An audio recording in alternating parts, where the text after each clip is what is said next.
Update: my wife admitted to poking holes in my condoms. Original post: I have no one to talk to about this.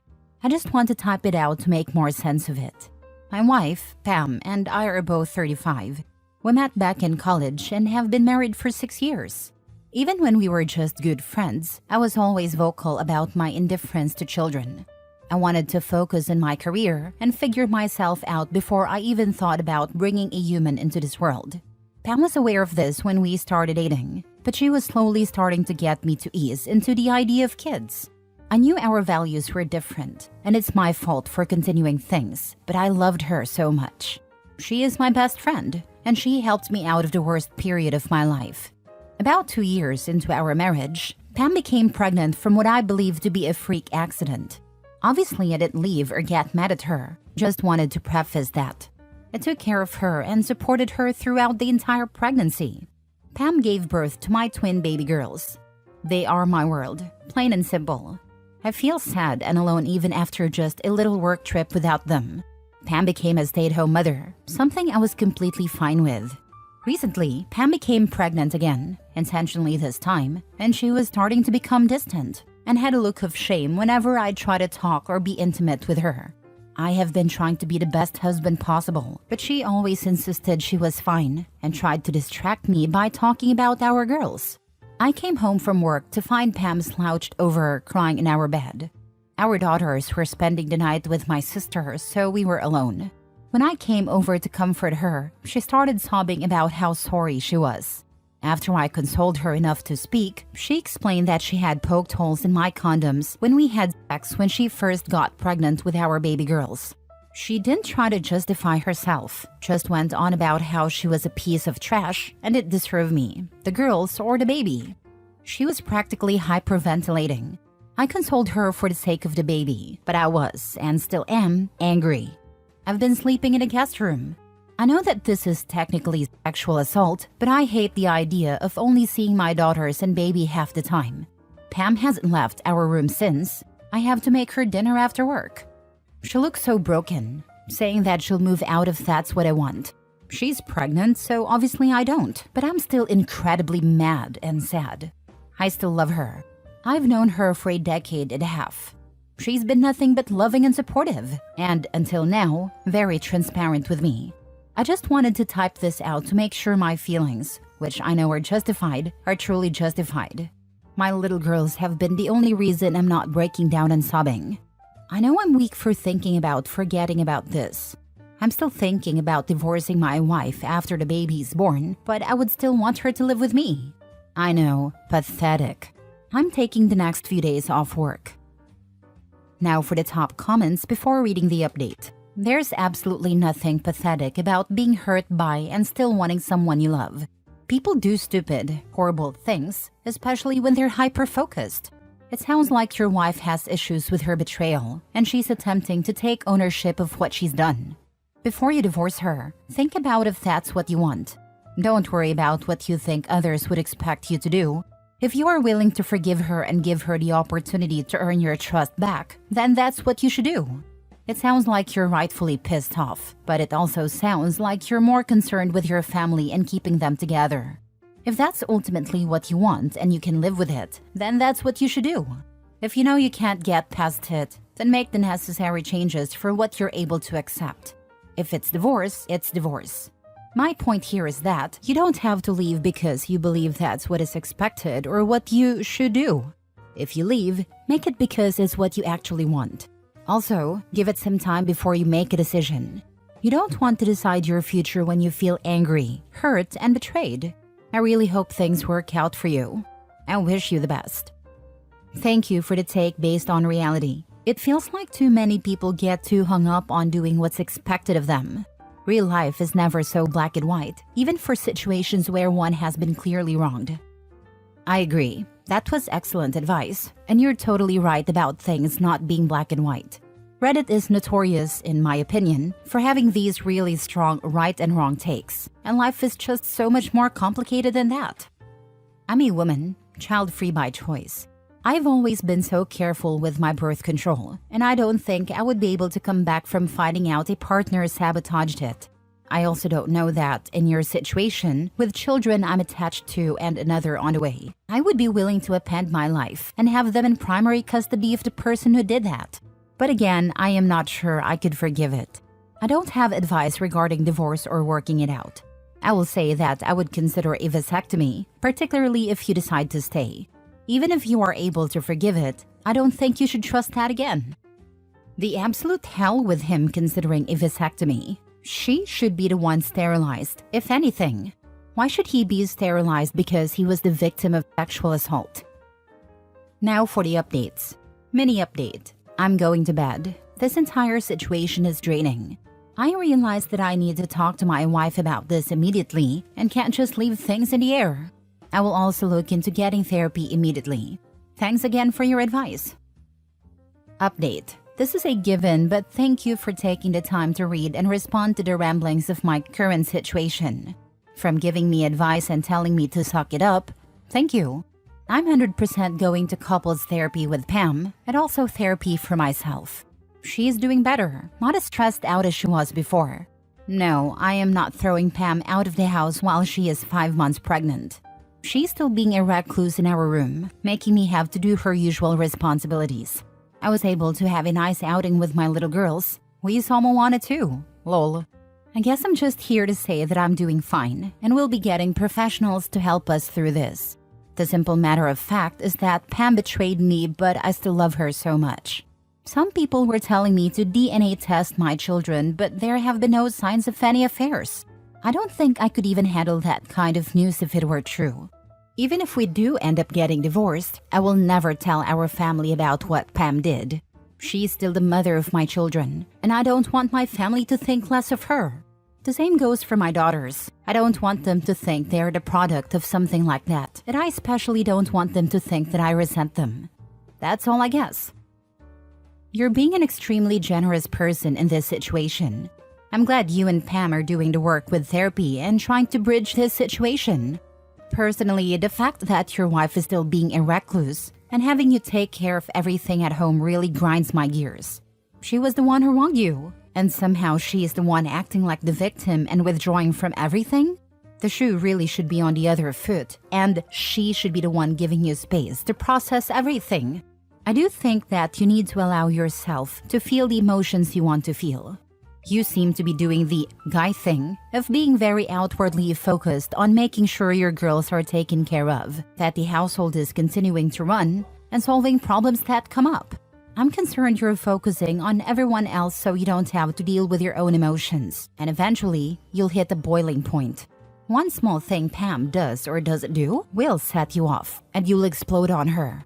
Then suddenly, you're the angry man yelling at your wife, and you're the bad guy. Don't put yourself in that position.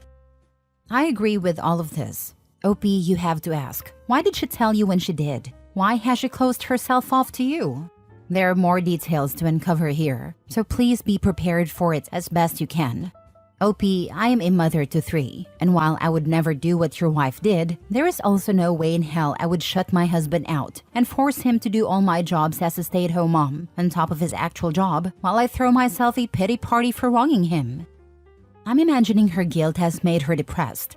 Not that it makes any of what she did better, but it would explain why she's acting that way now. The way I see it, it's perfectly normal for her to feel bad about it, but I don't like her locking herself in her room and playing the victim. She stays there crying and moping around while you, who were lied to, have to get on with it all. If your wife feels so guilty, she should do something about it. I find it terrible that she plays the victim role. You were hurt by her actions, but you are the one who comforts her. That is wrong. You say couples therapy and that you're going to therapy, but you don't say whether your wife is seeing a therapist. That's an essential part of this. It would be wrong of me to try to say what's going on in her head, but it seems apparent that there's something wrong. The root cause of her desperate action may not have anything to do with you. For example, if a person were afraid of losing their partner, they might do something to try to keep them. But having a fear so big that it could motivate her to do something so life-changing, it seems there's a serious problem there, whether depression or some other issue. You need to start exploring this before she has the baby in order to prepare. Depression is seldom cured by childbirth. Next story. My 38 male wife, 35 female, lost a lot of weight to gain the attention of her work crush. How do I move forward? After we had our kids, my wife gained a lot of weight, about 80 pounds. Honestly, I was fine with it. I thought she was still hot, and my desire for intimacy never waned. For a while, she was fine with her weight too. Fast forward 5 years, and all of a sudden, my wife gets really into fitness and nutrition. She buys a Peloton, goes on a strict diet, and loses all the weight, and then some. She looks like she did when I met her in her early 20s. She looks great, but like I said, I thought she looked great heavy too. Then one day last week, she comes home from work and I can tell something is really bothering her. I ask what's wrong, but she's evasive and distant. This lasts a few days before she finally breaks. She tells me that the reason she was so determined to lose weight was that she wanted attention from a guy at work she has a crush on. She said that all the women have a crush on this guy, and she just wanted his attention. Well, apparently she got too much of it on the day she came home so upset. He had apparently been flirting with my wife for a few weeks, and that day he asked her if she wanted to have dinner with him after work at a restaurant that just so happens to be in a hotel. He heavily implied that they could get a room afterward or even skip the restaurant and just get room service. She tells me that up to this point, it was all just fantasy in her head, but now it was real, and she snapped out of it. She realized that she'd gone way too far. She declined his invitation, of course, and felt she needed to confess what she'd done to me. I was crushed and still am. First, I'm actually upset she told me. I know this is some form of cheating, but I didn't suspect anything. She could have just kept this to herself and not passed her burden on to me. So the thought comes to my mind that maybe she wants me to dump her so she can be with this guy, and that's why she is telling me. So I ask her that and she breaks down crying. That's not what she wants. She says she loves me and just wanted to be honest with me and apologize. Nothing physical happened, I'm pretty sure of it. I can track her phone and also have a pretty free access to it. She never hides it, leaves it everywhere, and that phone never leaves work. I suppose she could be cheating on her lunch break and leave the phone, but I just don't think she'd leave the phone and not be available for the kids. So I don't think I want a divorce. I love her, and we have kids. But it's just eating at me that she did all the work she did to be attractive for another man. I don't know where to go or even what to ask of her. I just need some advice. You need couples counseling ASAP. Without that, a clear path forward will be tough to find unless something else happens. No, this is over. She has been emotionally cheating for months and was very close to taking it further. This would not be some overnight journey. She has been actively going after the guy's attention and flirting with him for months now. A bit of attention or harmless flirting this is not. This is well beyond that. And the flirting got heavy enough that the guy proposed a hotel hookup with a married woman. Unless she was hiding that she was married from him, which only makes this even worse. This is well beyond getting any couples counseling. He needs to simply get out. There is absolutely no excuse or valid reason for going after another man or woman actively for months at a time and flirting to beat the competition at work. Not to mention, the husband has been nothing but supportive. He continued to love her, said she was still hot, and was only supportive of her weight gain/loss. This is just not acceptable from your wife or husband. Honestly, the main thing that should stick out is that she did all of this to get the attention of another man. She claims she didn't go through with it, but honestly, it sounds like trickle truth. Personally, I don't think I could be with someone who committed so heavily for what I imagine must have been an extended period of time to lose 80 pounds for another man, when the man she had loved her no matter her weight. Think about it. All that time she was focusing on her health, she was really focusing on getting another guy. Don't matter if she went through with it or not. I'm waiting for the update of, turns out my wife actually did go up to his hotel room, and it's only when they moved from foreplay to sex did she realize how wrong it all was. She definitely needs therapy individually to explore what caused that behavior, then couples counseling to work on being a better couple together. If you can't move on after that, at least you tried. Last story. My parents named me after a fantasy TV show character, and it's deeply affected my life. I was born just after the first season of the show. They decided to name me after one of the main characters, but it's not her actual name. Instead, it's her title. It's pretty dumb. I've been bullied and made fun of because of it in school. You can probably guess what it is. It's from a dark fantasy TV show with lots of swords and a big throne. When I was growing up, I liked the name because of how unique it is. I remember a teacher asking me if I was telling the truth when I told her my name when I was about 6-ish. I didn't really understand stuff like that back then. I'm considering getting my name changed, but it feels a little wrong to do so. I do feel like it is my own name and my parents did name me that.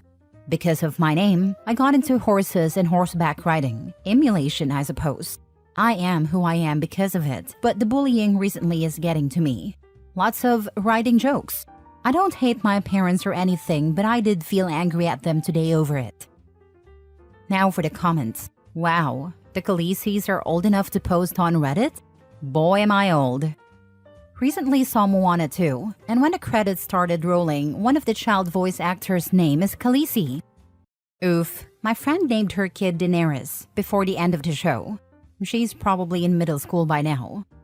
I dislike my name too. It's unisex, so very often people who haven't met me assume I'm the opposite gender. My name is more often used as a nickname, so people assume I have a real name other than that. I can't complain to my parents because they said it was a name my late uncle who died when I was 2 suggested. It came from a Beatles song. Many years ago, after the mini-series Roots was shown, there was a couple in my town who named their son Kunta Kinte. Years later, in the personal section of the paper, I saw a public notice that said Kunta Kinte wanted to change his given name to John. I hope his parents didn't do a reverse Roots and whip him for insisting his name is John and not Kunta Kinte. Would have been pretty fun if it changed it to Toby though. This post should be pinned in every baby name sub. Yeah, I feel like some parents don't get the idea of just how impactful a name actually is. It's the child who will actually be called that.